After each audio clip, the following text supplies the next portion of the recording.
So I've been using the iPhone this month more than I've used it for filmmaking in the last 5 years, because this thing is a cinema beast and it's become a daily carry for me everywhere I go, on every shoot and almost every project.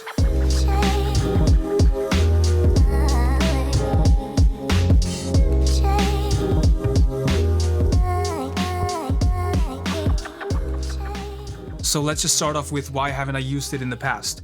I've always felt like iPhone footage has this kind of look to it. It looks almost too fake. It's always with this kind of auto focus, auto exposure, stabilization. It always looks like an iPhone. The shutter is always changing, so you're getting different motion blur in every clip. And sometimes the stabilization can just ruin the shot by just creating this weird warping effect. And I know there's ways to fix this, but I've never really wanted to fix footage before I start grading it. So I really wanted to have the colors correct and also wanted to have the settings on the camera right as I'm shooting. Which brings me up to the subject, which is why am I using it now? That's simply because in the past couple of months, I've implemented new apps, new accessories that have enabled me to use the iPhone in a way that I want to use it. And also made me able to process the footage out of the phone way easier and making it way more like I want it to be. So a couple weeks ago I purchased this phone case from Polar Pro. It is the Light Chaser 15 Pro, which is this case. It looks really nice, has this green color on, and you can see it has this like little mount in the front where you can mount a cover for the lenses, or you can even put on a filter, a step-up ring, UV filter, whatever. I purchased a couple of filters for this, and the one that I use the most is the variable ND filter. So you can just slide it on like this, and it just locks on. Now you have a 3 to 5 stop variable ND, and it looks really good. Kind of looks like a camera, and it has the Polar Pro colors on, and I really love the look of this.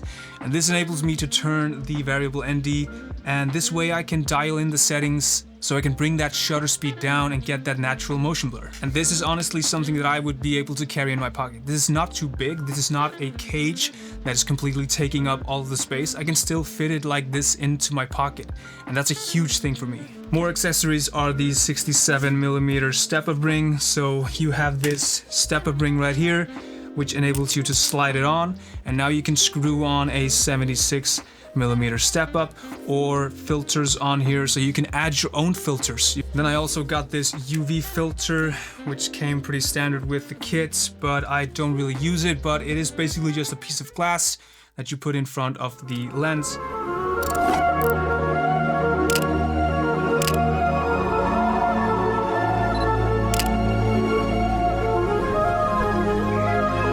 I've been rigging the phone on a bunch of stuff. I've been using this small rig arm and this small rig tilt swivel arm paired with this Ulanzi MagSafe magnets, which you can just put on your iPhone. You can just put it on like this, and now you have a rigging capability of your phone. So you can just use this arm, rig it on a table, rig it on a handle, on a stand, on the wall, just anywhere this little super clamp can go on. And this has made some really interesting opportunities for me. I've made a lot of cool shots. I put it on a coffee mug, I put it in my car, I've put it on my camera rig, on my easy rig. I put it just anywhere I find creative. And the shots that you can get with this is insane. And as you can see by the footage, it looks really cool and you can get really cool effects. And it's just so easy because it's just a magnet. You just pop it on and it's just, you're ready to go. I have all the links for these accessories in the description, so if you want to check them out, just go ahead. And the reason why I like this phone case and this setup better than the newer, like the Tilta ones or the bigger, like Gorilla cages and everything, is because those just kind of make the phone too big. It can't really fit in your pocket anymore. They just have like a bunch of little screws on and stuff, so which is nice if you want to use the phone as a production camera and use it with like lenses or like matte boxes and bigger stuff and put it on a tripod. But I just want to have this in my pocket. I want to be able to just pull it out of my pocket and start shooting. I don't want to have this massive metal cage in my pocket where there's a bunch of screws and it's just like getting in the way. I want this to be an extension of myself. I want this to be just like having a normal phone in your pocket with a little add-on like the ND filter. So this setup right here is kind of like the perfect middle ground for me, in between having just a bare bones naked phone and having like a super rigged up phone. And the way I've been using it is mostly for BTS. and for special angles. So if I need a super low angle shot, like a POV shot strapped to a chest. I got a shot the other day on a shoot where there was a shot we wanted to get where the bike swooshes over the phone, like super wide angle and without hitting the camera, and that would have been a really hard shot to get without like having a phone or a really small camera. You would have to dig a hole in the ground and you would have to have the lens in the perfect spot. But with the phone I could just start recording and just put it on the ground and we just got the shot within minutes. But those things are all just hardware and the outer things of the phone. But the real thing that has made all of this possible is the Blackmagic camera app. So when you open up the Blackmagic app, this is the camera view that you have. Here you have all the settings. You can change the lenses. You can change from 13mm to 24 to 48 to 120 and to the front camera as well. I shoot on the 13 a lot, so I'm going to use that here. You have the waveform here down in the bottom. You have the audio levels. You have ISO. You can change that how much you want. You can change the white balance as well. You can change the tint, and you can set this all to auto if you want as well. I usually want to control everything, so I don't have anything on auto, except maybe autofocus, which is here. So this is where I would change focus, and you can actually pull focus and get things in focus like this.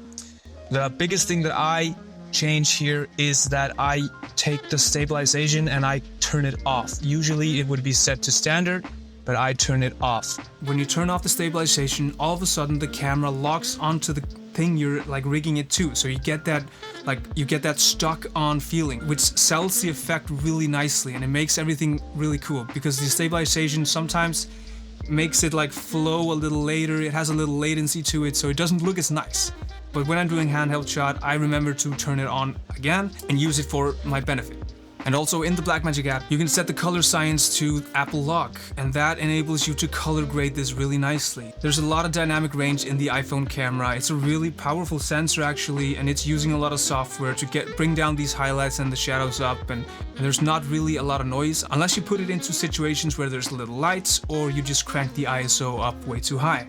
But how is this going to change filmmaking in the future? I think that phones are going to become a way bigger part of our filmmaking process, especially when we're doing behind the scenes stuff. You know, everybody's using phones to capture behind the scenes, but I feel like when you add these little things to them, like these accessories and these apps where you can control things a little bit more, I think the quality of phone content just gets a little bit higher. And for us filmmakers, I think it's really fun to be able to use our techniques that we use on the cameras on our phones. And this has changed so much for me because now I'm always shooting with the Blackmagic app. I'm always thinking, is the white balance correct? Is the stabilization on? Is this angle cool? Is the false color correct in this shot? Do the skin tones look nice?